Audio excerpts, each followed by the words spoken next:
ఈ యోగ్యత లేక మనం అపాత్రులమయ్యేమి అనుకోండి, మనకు స్వాస్థ్యం దక్కదు.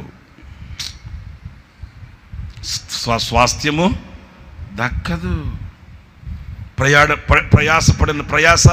ప్రయాసగానే ఉంటుంది, కానీ నిరర్ధకంగా నిర్వియోగముగా నిలిచిపోతామో సిగ్గుతో తలదించుకోవలసిన పరిస్థితి వస్తుంది. ఇది పరిశుద్ధుల స్వాస్థ్యం.